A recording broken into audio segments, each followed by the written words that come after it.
우리가 함께 읽은 사도행전 19장 11절부터 20절 말씀을 가지고 오늘 말씀을 함께 나누도록 하겠습니다. 사도 바울이 계속해서 지금 3차 전도 여행하는 가운데 있습니다. 특별히 여기서는 에베소에서 복음을 전하는데, 에베소에서 복음을 전할 때 어디서 복음을 전하든지 복음을 받아들이는 사람이 있고 받아들이지 않는 사람이 있습니다. 마음이 굳어서 배쳐가는 사람이 있고, 마음이 부드럽고 야들야들해서 그 말씀을 그대 있는 그대로 흡수하고 순종하는 마음으로 받아들이는 사람이 있었습니다. 이 에베소에서도 마찬가지였습니다. 사도 바울이 복음을 전하는데 마음이 굳어서 순종하지 않고 반대하는 세력들이 바울의 복음 증거를 방해했습니다. 이에 바울은 그 사람들에게 있어 상처도 받고 아픔도 있었겠지만 거기에 집중하지 않고 제자들을 따로 세워서 두란노 서원이라는 곳에서 무려 2년이라는 긴 시간 동안 매일매일 말씀을 가르쳤습니다. 바울도 대단하고 집념이 대단하고 또 바울의 그 가르침에 믿음으로 순종으로 반응하면서 말씀을 배운 그 제자들도 대단하죠. 이렇게 2년 동안 날마다 말씀을 가르치고 배우는 것은 하나님 앞에 특별히 헌신된 일이라 할 수 있습니다. 하나님 앞에 온전히 자기 시간, 자기 삶을 투자한 것이지요. 우리도 이렇게 하나님 앞에 시간을 투자하고 삶을 드리는 일이 필요합니다. 요즘 너무 바쁜 시대죠. 할 일도 많고 갈 데도 많고 부르는 사람도 많고 해야 할 일도 많습니다. 여유가 없고 각박합니다. 그래서 차분히 주님의 음성을 듣고 말씀에 귀를 기울이고 기도할 시간과 여력이 없습니다. 주신 은혜, 받은 축복에 감사해서 주님을 위해, 교회를 위해 봉사하고 헌신할 그런 시간이 없는 것으로 여겨집니다. 하나님 앞에 드릴 시간이 없다는 말은 다른 말로 하면 나의 시간을 나 자신을 위해서만 소비한다는 말의 다른 표현일 것입니다. 우리의 시간, 그리고 우리의 에너지, 우리의 인생을, 우리 영혼을 가꾸는데, 그리고 하나님을 위해 드릴 수 있어야 할 것입니다. 우리가 우리 자신을 위해서 시간과 에너지를 투자하는 것처럼 하나님을 위해, 그리고 우리의 하나님 나라와 그 의를 위해서 우리의 시간과 에너지, 그리고 우리의 인생을 구별하여 드릴 때 그것은 그저 소비하는 것, 그저 낭비하는 것, 시간을 낭비하는 것, 그 에너지를 소비하는 것이 아니라 투자 효과가 나타나게 됩니다. 그래서 저는 하나님 앞에 드리는 것을 투자라고 이야기합니다. 내 자신을 위해서 사용하는 것을 소비라고 이야기합니다. 저는 그렇게 표현합니다. 투자한다는 것은 다른 말로 하면 심는 것입니다. 농부가 씨를 뿌릴 때 씨를 버리는 것이 아니지 않습니까? 농사에 대해서 전혀 모르는 사람이 볼 때는 저걸 땅에다 버리지, 왜 땅에다 파묻지 이렇게 생각하지만 농사에 대해서 아는 사람은 어떻게 생각합니까? 씨를 뿌리는 것이다. 씨를 왜 뿌립니까? 100배의 열매를 얻기 위해서. 우리가 하나님 앞에 드리는 시간, 하나님 앞에 드리는 우리의 에너지, 하나님 앞에 드리는 우리의 인생은 소비하거나 낭비하는 것이 아니라 투자하는 것입니다. 심는 것입니다. 우리 삶의 여러 부분에서 긍정적이고 유익한 모습으로 우리에게 돌아오고 채워지게 되는 줄로 믿습니다. 굳이 예를 든다면 하나님 앞에 우리의 시간을 드리고 삶을 드리게 되면 무엇이 자라나게 되냐면 우리의 믿음이 자라나게 됩니다. 하나님과의 관계가 더 굳건하게 되고 끈끈하게 된다는 말이죠. 그렇게 되면 우리가 일상에서 만나는 현실의 고난, 어려움을 인내하고 또 견뎌나가고 감당하는데 굉장히 큰 유익이 있고 힘이 되는 것이죠. 뿐만 아니라 소망을 품게 됩니다. 이 소망이 있으면 무엇이 좋냐 하면 지금 소망이라는 건 지금 당장 내 손에 들어온 게 없는 거잖아요. 먼 미래의 것입니다. 먼 훗날의 것이고 아주 멀리 있는 것입니다. 그러나 소망이 있다는 것은 현재의 삶을 이겨내고 역전시키는데 엄청난 동력, 힘이 되는 것입니다. 똑같은 상황에 있다고 할지라도 소망이 없는 사람은 일어날 힘이 없는 것이죠.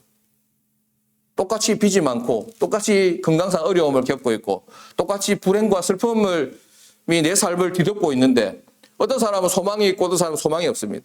소망이 없는 사람은 주저앉아서 일어날 힘이 없는 것입니다. 그러나 소망이 있다면 어쩌면 더 열악한 상황이 있다 할지라도 일어날 수 있는 힘이 생기는 것이죠.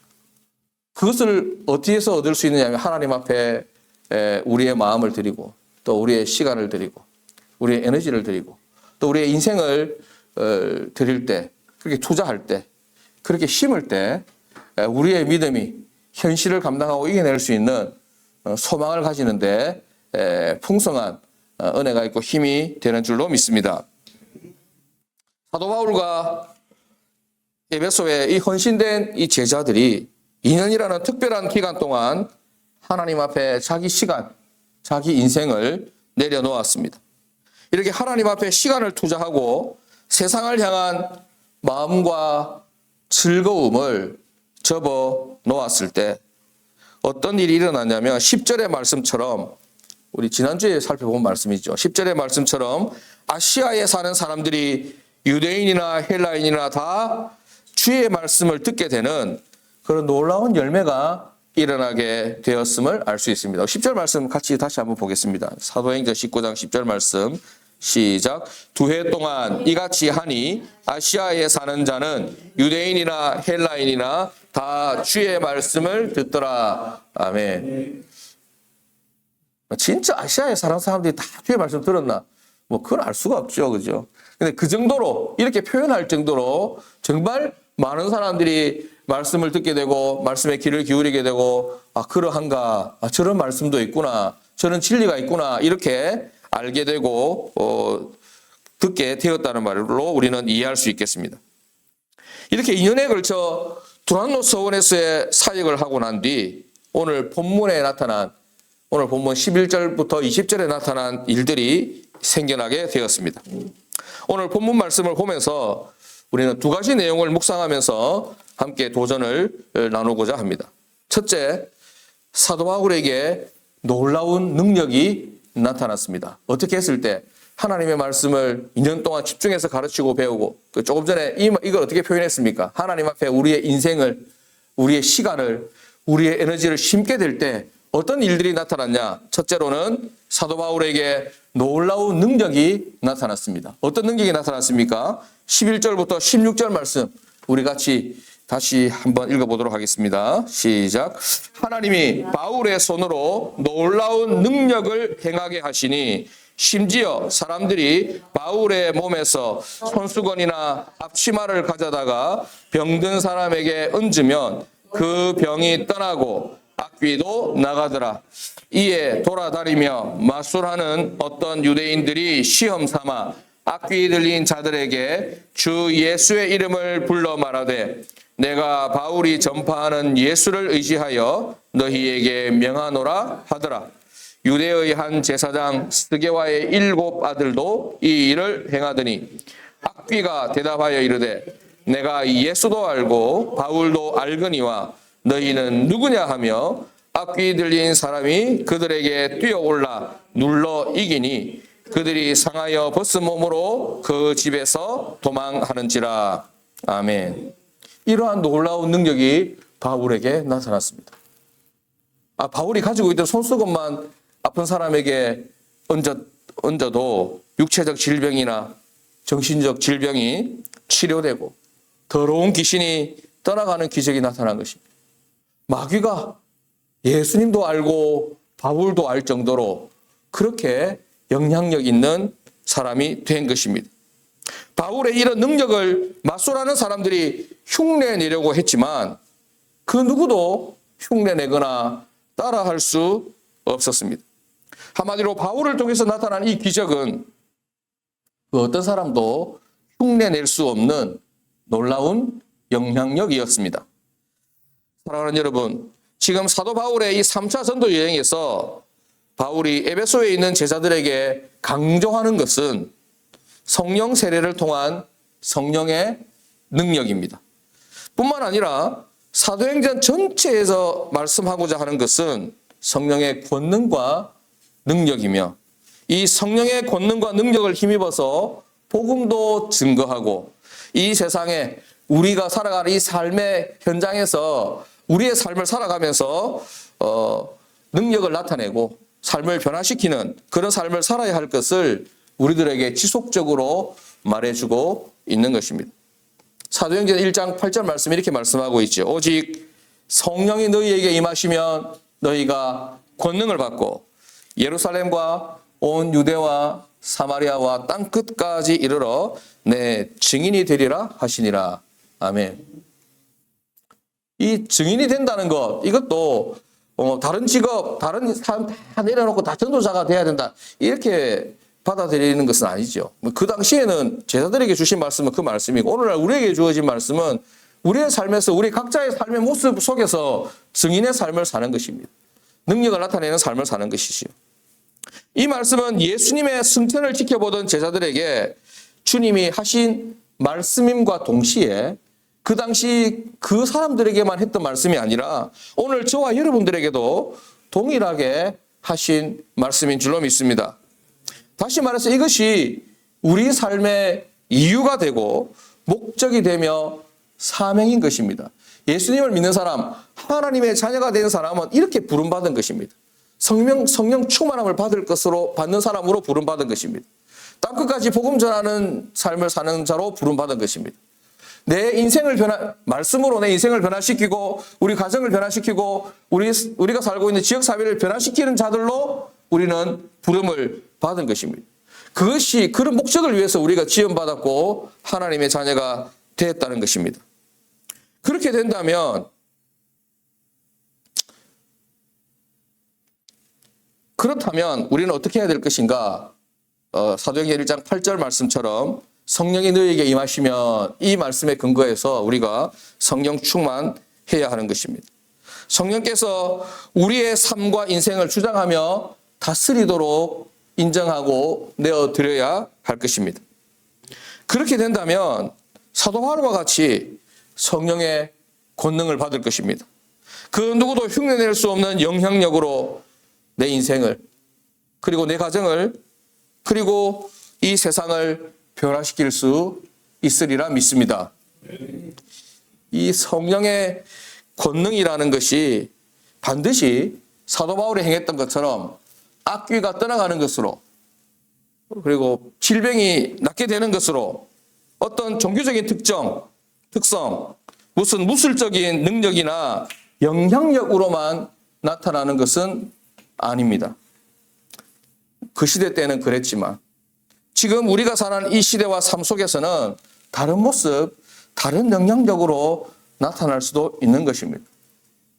의사가 없고 질병을 치유할 능력이 없는, 아주 옛날에는 질병이 낫고 귀신이 떠나가고 사람 눈에 그렇게 보여지는, 극단적으로 보여지는 방법이 그 방법이니까 그렇게 성령의 권능을 그렇게 표현했단 말이죠. 지금 오늘날 우리가 사는 시대에도 물론 그렇게 나타날 수도 있지만 더 많은 경우 어떻게 나타나겠습니까? 우리가 사는 시대에는 다른 모습으로, 다른 영향력으로 나타나는 것입니다. 제가 생각할 때는 예를 들어서 지금 이 시대에 우리 사회가 요구하는 인격적인 훌륭함이나 그런 나눔, 섬김, 이런 모습으로 나타나지 않을까 얘기해집니다. 넷플릭스에 여러 영화들이 있는데 최근에 어떤 영화가 업로드가 됐냐면 어른 김장하라는 영화가 업로드가 됐습니다. 보신 분이 있는지 모르겠습니다. 요즘 한창 뉴스에 나옵니까? 뉴스에 안 나오죠. 헌법재판소 그 문형배 재판관의 그 장학금을 준 사람이죠. 어릴 때. 굉장히 장학금을 많이 준 사람인데 30년이 넘는 시간 동안, 아주 오랜 시간 동안 언론 인터뷰를 한 번도 안 했습니다. 그래서 이 영화를 만들기 위해서 이 기자가 아주 수년 동안 매일 그분 한약방에 드나들고 친구가 되고 그렇게 하면서 한마디 던지고 두 번, 세 번 이렇게 질문하면 대답을 안 하죠. 그 왜 대답을 안 하냐면 얼마나 장학금을 많이 줬습니까? 누구에게 장학금을 줬습니까? 이런 식으로 예를 들어서 물어보면 대답을 하게 되면 결국은 자기 자랑이 되는 것 같아서 그때부터는 입을 다물어 버리는 거예요. 오늘날 그렇게 신문에 막 나오고 방송에 나오고 그렇게 훌륭하고 유명한 그 박수갈채를 받고 인기 있는 사람은 아니라도 맨날 사람 끌어모아 가지고 태극기 흔들고 이렇게 안 해도 훌륭한 기독교인이 여기 있단 말이죠. 오늘날 사람 많이 모으는 것으로 권능을 행하는 것은 아니라고 저는 생각합니다. 목소리 크게 해서 내 목소리가 많은 사람들에게 들리게 하는 것이 성령의 권능이 아니라고 저는 생각합니다.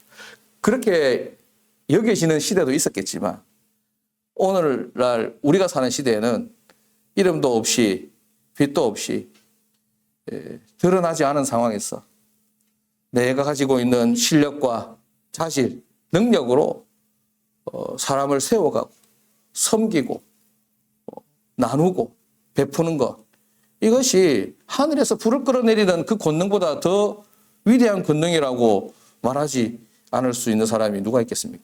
저는 그렇게 생각합니다. 그런 모습들로 이 세상을 회복시키고 치유해 가는 것이지요. 그렇게 점진적으로 복음이 증거되고 하나님 나라가 확장되어져 가는 것입니다. 요한복음 14장 12절 말씀에 이렇게 말씀하고 있습니다. 내가 진실로 너희에게 이르노니 나를 믿는 자는 내가 하는 일을 그도 할 것이요 또한 그보다 큰 일도 하리니 이는 내가 아버지께로 감이라. 우리 주님은 제자들을 향해서 이렇게 말씀하셨습니다. 그리고 마태복음 28장 20절 말씀에 세상 끝날까지 우리와 함께 하시면서 모든 민족으로 제자를 삼고 세상을 변화시키는 일을 감당할 수 있도록 도우시겠다, 이렇게 약속하셨습니다. 주님이 우리와 늘 함께 하시겠다고 했습니다. 함께 하시는 이유가 뭐냐면 세상을 변화시키는 일을 감당할 수 있도록 도우시기 위해서 함께 하신다는 것입니다. 오늘 우리가 주목하여 볼 것은 사도 바울이 놀라운 능력을 행했다는 그 자체가 아니라 그가 어떻게 해서 그런 능력을 행할 수 있었는가라는 사실입니다. 이는 사도 바울의 능력이 아닙니다. 사도 바울도 그렇게 인정했고 우리 모두가 다 그렇게 알고 있습니다. 사도 바울의 능력이 아니라 성령의 권능이고 성령의 능력인 것이죠. 성령께서 사도 바울과 함께 하시면서 사도 바울을 통해서 그 능력을 나타내신 것입니다. 그리고 성령의 권능과 능력은 성령 충만함과 말씀 사역을 위한 헌신의 결과라는 것을 우리 모두는 기억해야 할 것입니다. 사랑하는 여러분, 오늘 이 말씀을 저희가 전하는 이유는 옛날에 살았던 사람 중에 바울이라는 사람이 있었는데 그 사람이 굉장히 능력이 많았어, 많은 능력을 베풀었어, 이 말씀을 드리고자 함이 아닙니다. 우리에게도 그런 능력이 필요하다는 것을 말씀드리고 싶습니다. 우리도 사도 바울과 같은 그런 성령의 충만함을 받고 능력을 행하는 자로 부름을 받았다라는 것을 말씀하고 싶어서 그렇습니다. 사랑하는 여러분, 저와 여러분들의 삶 속에서도 이런 사도 바울과 같은 선하고 거룩한 영향력이 필요한 줄로 믿습니다.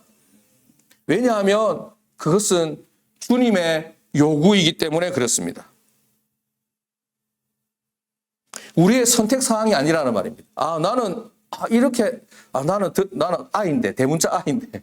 나는 내 혼자 그냥 조용히 기도하고, 그냥 말씀 보고, 찬양하고, 그렇게 조용조용 지내는 게 좋은데, 난 부담스러운데. 우리의 선택 사항이 아니라는 것입니다. 주님의 요구인 것입니다. 주님은 우리가 능력 있는 그리스도인, 성령 충만한 그리스도인이 되기를 원하십니다. 세상을 향하여 영향력 있는 그리스도인이 되기를 원하십니다. 이 영향력을 나타내는 것도 여러분 좀 잘 생각하셔야 되는 게, 많은 사람들 앞에서 그냥 당상 위에 서서 큰 소리 내는 사람을 영향 있는 사람이라고 생각해서는 안 된다는 말입니다. 아주 드러나지 않는 곳에서도 영향력을 행사할 수 있습니다. 신문에 광고 안 나와도, 뉴스에 안 나와도 영향력을 행사할 수 있는 것입니다. 우리 삶의 자리에서 겸손하게 소극적으로 보이지만 굉장히 적극적인 헌신의 모습으로 나타날 수 있는 것이죠. 그래서 그런 영향력으로 세상을 변화시키기를 우리 주님은 원하시는 것입니다. 그렇게 이 땅에 그리스도의 계절이 오도록 하나님 나라를 이루어가는데 역할을 하기를 원하시는 것입니다.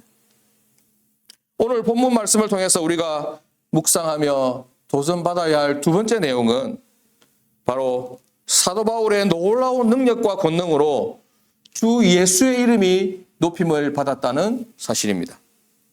17절 말씀 우리 같이 읽어보겠습니다. 시작.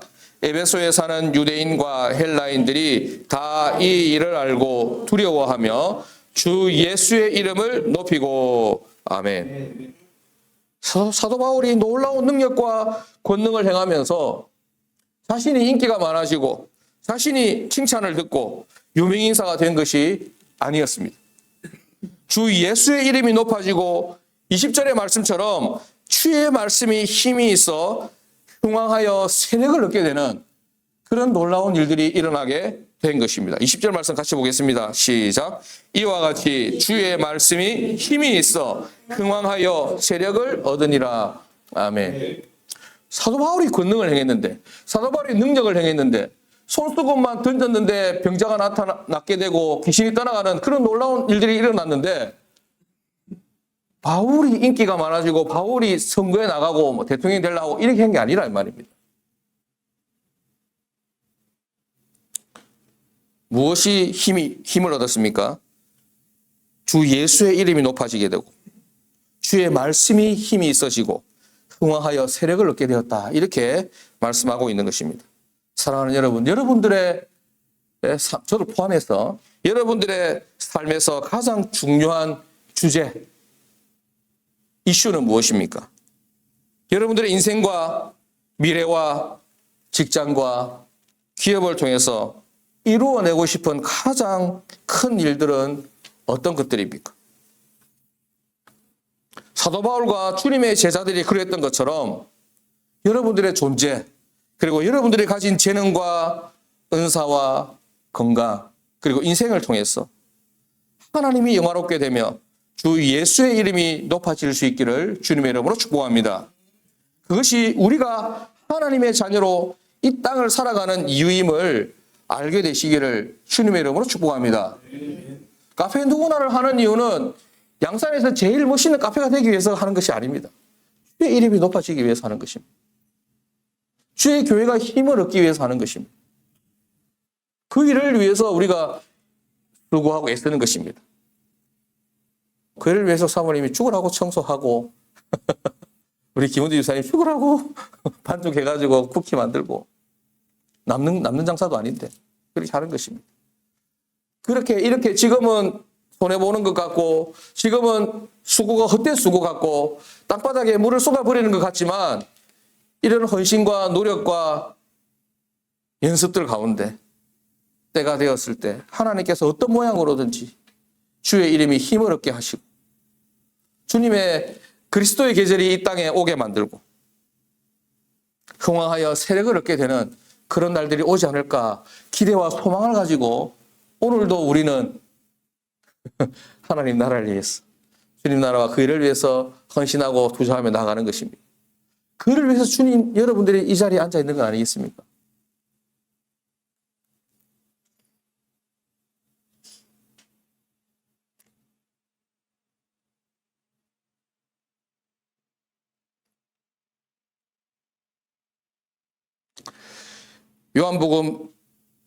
마태복음 6장 33절의 말씀이 이렇게 하죠. 그런즉 너희는 먼저 그의 나라와 그의 의를 구하라.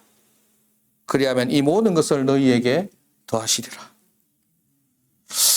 사랑하는 여러분들의 건강이 지금처럼 건강하게 유지될 수 있는 그 비결, 사랑하는 여러분들의 가정이 회복이 되고 여전히 지금처럼 화목할 수 있는 그 비결, 사랑하는 여러분들의 손으로 하는 일들이 일일이 복된 열매를 맺을 수 있는 그 비결은 어디에 있느냐면 사랑하는 여러분들이 먼저 그의 나라와 그의 의를 구하는 것입니다.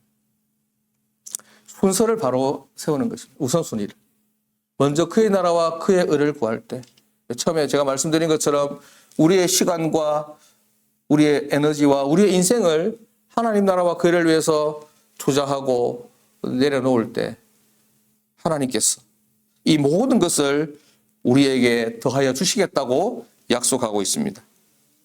사랑하는 여러분들의 일을 먼저 하나님 앞에 맡겨 드리시기를 부탁을 드립니다.